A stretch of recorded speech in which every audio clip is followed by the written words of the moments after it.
vamos a arrancar con la introducción.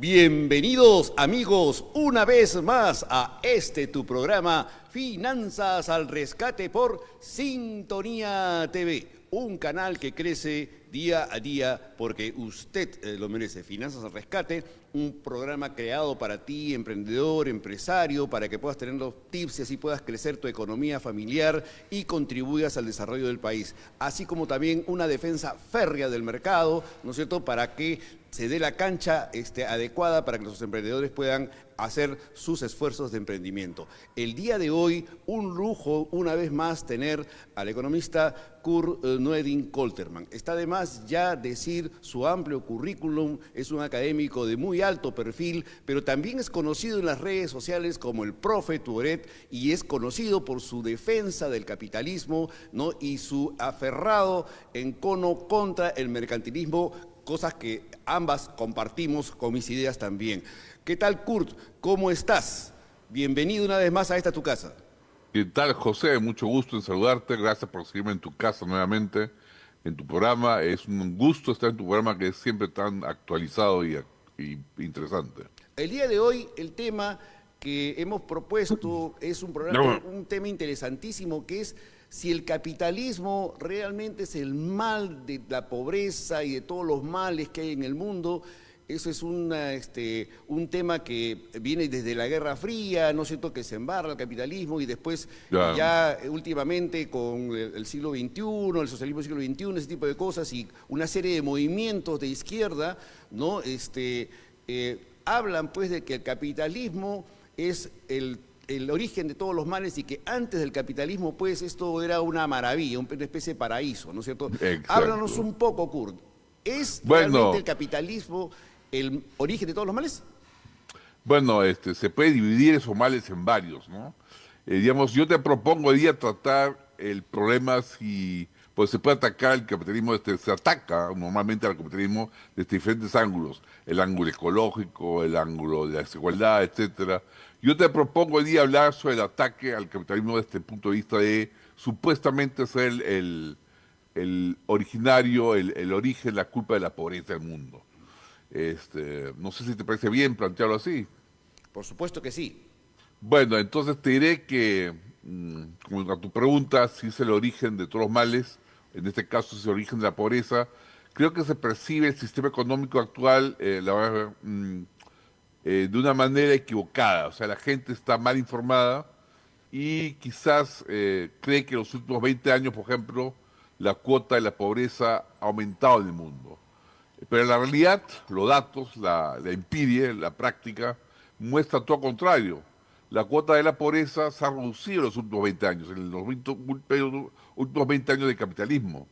Es más, se ha reducido desde que existe el capitalismo de manera virtuosa desde 1820, desde la primera revolución industrial. En 1820, o sea, hace más de 200 años, cuando surge el liberalismo, la cuota de pobreza era extrema en un 90% de la población mundial. En 1981, o sea, hace más de 40 años, o poco más de 40 años, todavía existía una pobreza monetaria a un nivel de 42-43% en todo el mundo. Ya para el año 2000, ya eso no es mucho, hace 25 años, se había reducido al 27-30%. Y ahora el 2021, que se ha medido últimamente de nuevo, está por debajo del 10%. Entonces, evidentemente, las cifras muestran una cosa contraria a lo que percibe la gente o lo que se cree por medio de los medios, ¿no? Entonces, es falso, porque las estadísticas así lo están indicando, ¿no? Que Y pues, son las propias precisamente el estadísticas de capitalismo. organizaciones como la ONU y el Banco Mundial, que son normalmente propicias a la izquierda, ¿no? Las que indican estas cifras.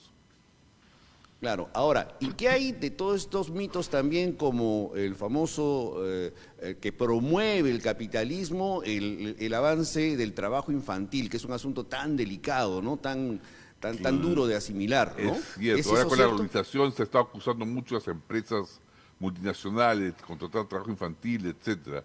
Hay que recalcar que el trabajo infantil era lo usual ante el capitalismo y en el campo. También fuera de las urbes capitalistas, en el campo es hoy en día tan usual que los niños trabajen. A pesar de esto, vemos que el trabajo infantil en el año 2000, según se ha medido internacionalmente, estaba mundialmente en unos 246 millones de niños. 246 millones de niños que trabajaban eh, de manera no adecuada según su edad. Ya para el año 2020, o sea, hace poco nomás, ya solo esto había bajado a 60 millones de niños. O sea, había bajado a la cuarta parte. Y a pesar de que la población ha aumentado de 6.100 millones en el, dom- en el 2000 a 7.800 millones en el 2020. Es decir, la población aumentó, la población mundial aumentó ¿cuánto? Más de 1.700 millones de personas y la cantidad de niños infantiles contratados trabajando individualmente bajó de 150 millones a 60 millones. Entonces, también en ese sentido el capitalismo ha hecho muy buen performance controlando el trabajo infantil. Por supuesto. Y tú estás hablándonos con estadísticas, Burt, cosas plausibles que son de dominio público. Lo que pasa es que la gente a veces no les gusta difundir estas estadísticas, ¿no? Que hay bien claro de lo que es el Exactamente. capitalismo, ¿no? Ahora, Kurt, este trabajo infantil también tiene sus bemoles, pues, porque, por ejemplo, aquí específicamente en el Perú, tú lo sabes, en la sierra, este, la cultura andina, ¿no? Antes de la llegada de los españoles en general, de todas nuestras culturas andinas, el trabajo era algo esencial, ¿no? En la vida, en la cosmovisión de nuestros Andina. pueblos andinos, y los niños y los ancianos trabajaban de acuerdo a sus capacidades porque era necesario trabajar en el campo, ¿no?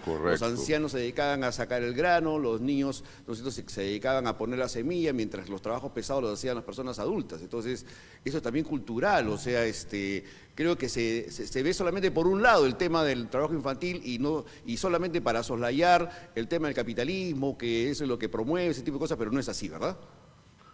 Correcto. Es más, te puedo decir que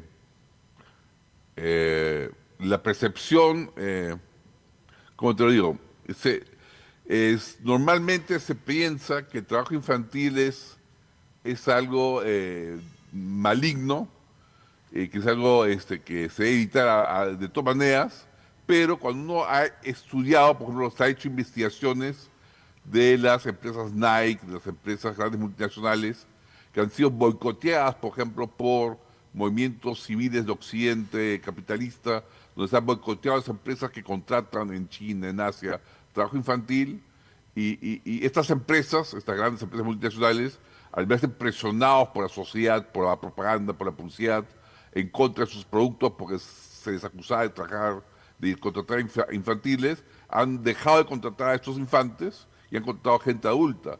Pero hay organizaciones, ONGs que han hecho seguimiento a estos niños que han dejado de trabajar, a estas niñas que han dejado de trabajar en el tercer mundo, en las grandes multinacionales, y se ha descubierto que su situación posterior es aún peor que la anterior. Estos niños han ido a trabajar en el mercado negro infantil, peor situación, no están protegidos por las empresas multinacionales, o peor aún, las niñas se han prostituido, es decir, en la cura que supuestamente brindaba Occidente al protestar contra el trabajo infantil, llevó a estos niños a situaciones de peor y de más desvalía todavía. Es decir, no siempre protestar o boicotear una empresa que contrata trabajo infantil es bueno para los propios infantes, ¿no? Vayamos un poco a los orígenes de esto, Kurt. Quiero que nos expliques un poco por qué hay ese prejuicio contra el capitalismo, qué hay detrás de todo esto, ¿no? Los datos tú nos estás explicando muy bien y lo estás mostrando son claros. Al contrario, con el capitalismo se avanzó en esos temas de los cuales le echan la culpa, en la Correcto. pobreza, en el trabajo infantil. Pero ¿por qué? ¿De dónde viene este prejuicio, Kurt? Bueno, yo creo que la mayoría de personas tiene un concepto promovido por la prensa, por las novelas, demasiado poco realista, o sea, no realista de la época precapitalista o de la época o de las zonas no capitalistas, ¿no? Se tiene un concepto idealizado de la época precapitalista. Por ejemplo, se tiene el concepto precapitalista de la familia Ingalls, ¿no? La típica familia Ingalls, donde el papá, los niños bajan el cerro entre bellas flores y se acercan al caballo, son muy felices, ¿no? Sin embargo, el historiador francés Fernand Braudel, por ejemplo, se puede revisar sus obras, que es un estudioso de la época precapitalista y la época del inicio del capitalismo, describe adecuadamente y bastante precisamente los movimientos de encarecimiento y de hambruna que pululaban en la época precapitalista, es decir, en esa época supuestamente ideal de la familia Ingalls. En realidad lo que predominaba eran hambrunas totales y totales encarecimientos de los productos agrícolas y de los productos de bienestar, ¿no? Por otro lado, este es un historiador francés, el que digo, Fernand Braudel. Por otro lado, el historiador Werner Plumpe, que es un historiador alemán, cuenta que las nuevas manufacturas e industrias que se crearon en la época de la primera revolución industrial no se crearon, o mejor dicho, estas industrias no crearon un proletariado. Es decir, no fue la culpa del surgimiento del capitalista de la primera revolución industrial que existía el proletariado, sino que la existencia de anchas bases, anchos colchones de desempleo agrícola hicieron posible que haya un proletariado que fuera contratado por la industria y la revolución industrial. Es decir, no fue la manufactura la que creó el proletariado, sino fue el desempleo agrícola el que puso a disposición de las nacientes manufacturas el proletario. Y por otro lado, creo que también algunas personas veneran las condiciones precapitalistas armónicas, donde prácticamente se veía una vida armónica no acelerada. Sin embargo, biológicamente se sabe hoy en día que la lentitud de la vida no acelerada, es resultado de la debilidad corporal, es decir, consecuencia de malnutrición biológica permanente de esa gente de la época precapitalista que se debía a una especie de lentitud vital, ¿no? Entonces, todo eso ha sido cambiado por el capitalismo y en realidad lo que tenemos es una imagen distorsionada tipo Charles Dickens de la época inicial del capitalismo, ¿no? Sí, ahora, entonces, hablemos de un temita que también creo que es importante mencionar ahora, Kurt, el capitalismo de Estado, no sé si llamarlo capitalismo, el que promueve China, pues, ¿no? En donde tenemos una sociedad comunista, pero con un enclave, ¿no es cierto?, totalmente capitalista y se está convirtiendo, pues, en una seria potencia mundial, ¿no? Pero bueno, ya, bueno, hay que encontrar el contexto, ¿no? Eh, como te digo, la mayor parte de nuestro pasado, el pasado de la terrícola, era de extrema pobreza. Es decir, en el pasado el 90% de la población mundial vivía en extrema pobreza. Para el año 1 de nuestra era, el año 1 después de Cristo, se ha calculado de manera muy aproximada que el PIB per cápita, en términos de dólares hoy en día, en Europa Occidental debe unos 500, 600 dólares al año por cabeza, el poder adquisitivo de lo que ganaba la gente, ¿no? De lo que producía la gente. En la época precapitalista, hasta el año 1820, por ejemplo, se duplicó, o sea, en prácticamente 1800 años solo se duplicó el ingreso per cápita, el poder adquisitivo de la gente, el poder adquisitivo anual. En cambio, en el corto tiempo capitalista de 1820 a 2003, el PIB per cápita en Occidente, en Europa Occidental, se elevó de 1.200 dólares a 19.000, 20.000 dólares al Wow. año. Y en Asia, y esto es interesante a tu pregunta, en Asia eh, el, el PIB per cápita se elevó de 1820, que es el inicio de la revolución industrial en Occidente, pero no en Asia, a 1973 se elevó de 581 dólares a 1.700, o sea, apenas 3 veces. En cambio, de 1718 a 2003 se elevó a 4.400 dólares, es decir, desde que murió Mao Zedong se disparó el PIB per cápita de Asia, especialmente de China, como tú dices. Eh, Decías tú, creo que si el modelo chino era lo. Capitalismo de Estado, que le llaman, ¿no? Sí, acá me perdí en la pregunta, Sí. discúlpame. Sí, el desarrollo de Asia se debe principalmente a que una vez muerto Mao Zedong, yo digo gracias a Dios, en el año 76, 1976, se pudo introducir el capitalismo en China. Pero se introdujo paso a paso en China. Hay que entender el proceso de capitalismo de Estado de China. Se introdujo paso a paso y,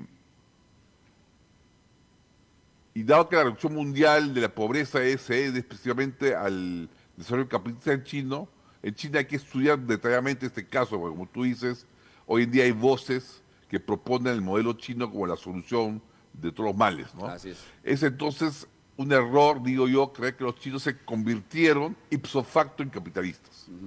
Y tampoco eliminaron ipso facto la economía planificada. Se empezó muy despacio con Deng Xiaoping, tanteando y solo dando poco a poco algo de autonomía a ciertas empresas estatales, otorgando a una que otra empresa estatal gerencias privadas y participación privada en las utilidades. Es decir, el paso de la economía estatal socialista a la economía de mercado no se hizo de golpe, sino en un proceso continuo de avances por mercado y también contraataques por Estado, retrocesos, avances por mercado y retrocesos por Estado. Este proceso duró años, décadas, y creo que aún no ha culminado porque muchas veces hay contraataques por Estado. Tan importante como las iniciativas de arriba, ¿no? Tan importante como las iniciativas desde el partido de arriba abajo, que impusieron el capitalismo, también fueron los movimientos desde abajo hacia arriba, desde los campesinos, que fueron los que empezaron a privatizar la economía china, los que empezaron el capitalismo, que informalmente privatizaron los terrenos agrícolas, y como el Estado no quería que tuvieran éxito, les dieron los menos fértiles, y a pesar de eso fueron más fértiles que los terrenos estatales, y así el Estado luego les permitió privatizar estos terrenos menos fértiles a los agricultores. Y así, en este proceso de a poco se fue ganando más espacio para el mundo capitalista y el aporte decisivo de Deng Xiaoping es haber establecido la estrategia de no reprimir a los chinos que huían de Shenzhen comunista. Es decir, Shenzhen comunista estaba cerca a Hong Kong y Deng Xiaoping en vez de cortar, en vez de poner una barrera militar para que no se escape la gente a Shenzhen, comenzó a analizar las razones de las migraciones y se dio cuenta que los comunistas huían de China comunista a Shenzhen, que era la parte de Hong Kong, por razones económicas, es decir, el salario en Hong Kong era 100 veces más alto que Shenzhen, que era al otro lado del agua, ¿no? Del lago. Y tenía entonces China que preocuparse de no tanto hacer una barrera, un muro como el muro de Berlín, sino de contestar aumentando el nivel de vida de este lado del río. Es decir, tenían que contestar dando las mismas facilidades económicas que eran las que atraían a los chinos comunistas a huir de China comunista.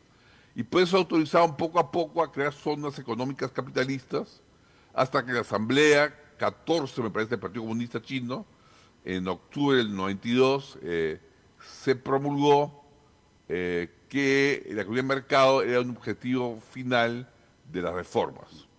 Es así como el desarrollo del capitalismo en China comunista fue poco a poco avanzando y fue elevando el nivel de vida de los chinos y sacando de la pobreza a este millón de personas que estaban antes con un muy mal nivel de vida, ¿no?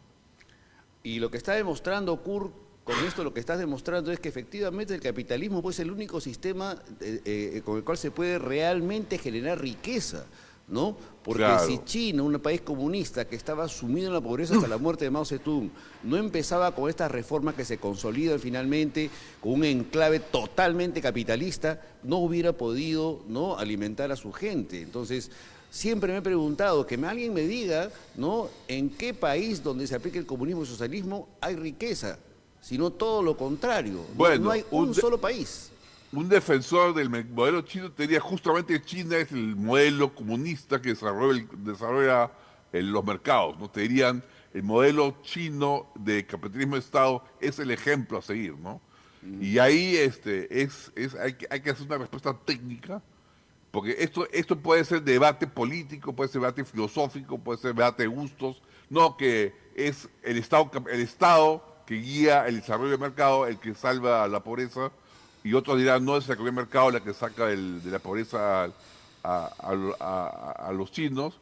Y ahí yo creo que hay una labor interesante de los propios chinos, en la Universidad de Beijing, sobre todo liderada por el profesor Wei Jingzhang, que es uno de los que propulsó las reformas en China. Él se opone en realidad a la interpretación errónea de que China sea un modelo especial de capitalismo.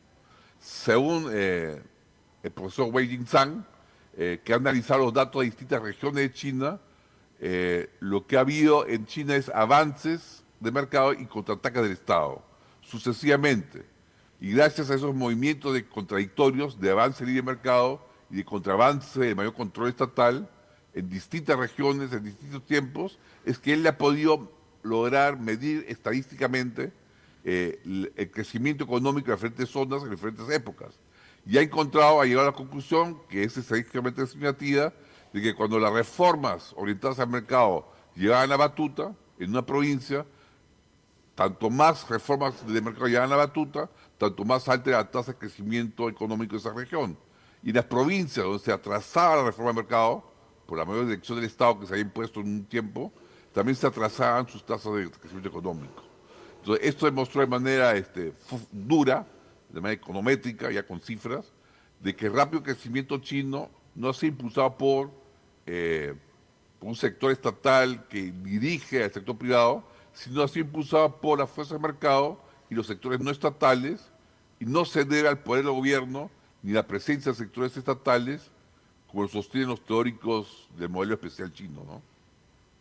Por supuesto. Ya para terminar, Kur, un tema que no quería dejar pasar y que es esta cantaleta de que los tiempos anteriores fueron mejores, ¿no? Antes del capitalismo, en las ciudades, en el campo, ¿no? Es una cantaleta de siempre. ¿Qué nos puedes decir al respecto de esto después de habernos dado todos estos indicadores económicos durante esta entrevista, Kur? Lo que ¿qué te puedo decir? Lo que mencioné al comienzo de la entrevista, ¿no? Que si uno ve a los historiadores serios que han estudiado la época precapitalista, por ejemplo, el historiador francés Fernand Braudel o el historiador alemán Bernard Plumper, ellos muy bien te describen que la época precapitalista era mucho más dura de lo que describe la familia Ingles, por ejemplo. Habían hambrunas y hambrunas y hambrunas. Habían pestes. La gente moría por montones. Y por otro lado, el historiador Bernard Plumper nos cuenta que esa famosa proletarización del obrero, o la proletarización del campesino, que supuestamente sea consecuencia de la aparición del capitalismo, es justamente al revés. Es las grandes hambrunas del campo las que pusieron a disposición grandes cantidades de obreros o de campesinos que abrieron la posibilidad de que hayan industrias de la revolución industrial que los absorban y les den trabajo y así los salven de la muerte, a las cuales están condenados en el campo con el desempleo del campo. Entonces, la veneración de las condiciones precapitalistas de algunas novelas, Charles Dickens y de familia Ingalls, en realidad no corresponde a la realidad dura y tocable, tangible, en la cual vivía la gente antes. Lo podemos ver nomás acá en el Perú, o sea, un campesino de la sierra, ¿por qué prefiere venirse a la ciudad, al urbe? Evidentemente porque tiene más variedad de educación, más variedad de comida, más variedad de salud. No es que la vida del campo no sea dura, es muy dura y frente a las alternativas del capitalismo es de mucho mayor nivel de vida. Entonces, uno puede idealizar todo lo que queda del campo, pero esa idealización se hace cuando tienes en el campo una grifería con agua potable que viene del desarrollo capitalista, cuando tienes luz eléctrica que viene del desarrollo capitalista, cuando tienes que hacer una posta médica con medicina que viene del desarrollo capitalista, es decir, cuando gozas de los privilegios del capitalismo, ahí sí es re bonito retirarse a hacer vacaciones en el campo. Pero cuando vives en el campo de la naturaleza misma, sin los beneficios del capitalismo, es muy, muy, muy dura esa vida. A todos los jóvenes, ¿no?, que están escuchando esta entrevista, ¿no? Quítense la venda de los ojos, ¿no? Kurt nos ha dado, ¿no?, de una manera puntual estadísticas, es decir, cosas concretas, ¿no?, que demuestran de que el capitalismo, todo lo contrario, fue en beneficio de la humanidad. Claro, tiene sus problemas como cualquier ideología, ¿no? Pero en general lo que se habla del capitalismo no es cierto. Los invitamos a leer, a escuchar esta entrevista, Correcto. a ver al profe Tourette. Tienes tu página, tienes Sí. tu podcast ahora. Háblanos un poco de eso, Kurt. Sí, ¿qué te digo? El profesor Wei Jing Zhang justamente se opone esa es la enseñanza de los chinos mismos que han aprendido el capitalismo en China, se opone a que se promueva un modelo chino especial de capitalismo de Estado.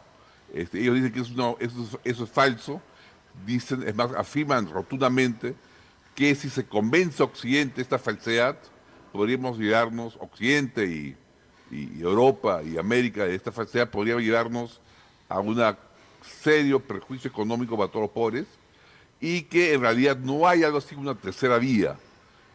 La tercera vía ha sido algo promovido por muchas personas del tercer mundo y también por el Vaticano, ¿no? Entonces, es en realidad una forma de ver la economía que no es real. Es decir, ¿qué te digo al respecto? La tercera vía es la forma convencional de la doctrina social de la Iglesia de proponer una solución socialmente aceptable a la pobreza del mundo, ¿no? Y yo diría que hay una forma no convencional, digo que esa es la forma convencional, la tercera vía, yo digo que una forma no convencional dentro de la actual doctrina social de la Iglesia, en la cual sí podemos desarrollar, no capitalistamente, pero con una economía libre de empresa, los mercados y las sociedades. Y yo invito a todos a un curso que estoy, a un diplomado especial, un diploma especial, especializado que voy a dictar, que se llama La economía de mercado a la luz de la fe, donde les quiero proponer cómo se puede ver a la luz de la doctrina social de la Iglesia esta forma no convencional dentro de la doctrina social de la Iglesia de desarrollar una sociedad. Cualquier intención de participar, la pueden hacer llegar a mi WhatsApp en el Perú, 51 de Perú, al 987-211-025, si me permites hacer esa publicidad. Al 51 de Perú, 987-211-025. Están Perfecto. cordialmente invitados a inscribirse en este curso. A todos los amigos están invitados, ¿no?, al curso que va a dictar el profesor Tourette, ¿no es cierto? Es la economía de mercado a la luz, ¿no es cierto?, de la doctrina de la Iglesia, básicamente, ¿no, Kurt? Exacto, exacto. Pero economía de mercado, no Economía de la tercera mercado. vía. Sí, sí. Ahí está saliendo, ¿no es cierto?, el teléfono, el WhatsApp Gracias. del profesor Tourette, el licenciado Kurt Noeding-Kolterman, ¿no?, para que puedan los interesados, ¿no?, inscribirse directamente con él mandándole un mensaje. Muchísimas gracias, Kurt. Ha sido Gracias a ti, realmente José. una deliciosa entrevista y muy lesionadora, sobre todo para nuestros jóvenes que están engañados a veces por ciertos mitos, ¿verdad? Hay que desaprender muchas cosas que se creen que son verdad y aprender la verdadera esencia de las cosas. Muchísimas gracias. Señores, esto fue Finanzas al Rescate por Sintonía TV. Nos vemos el próximo martes a las 11, como es costumbre.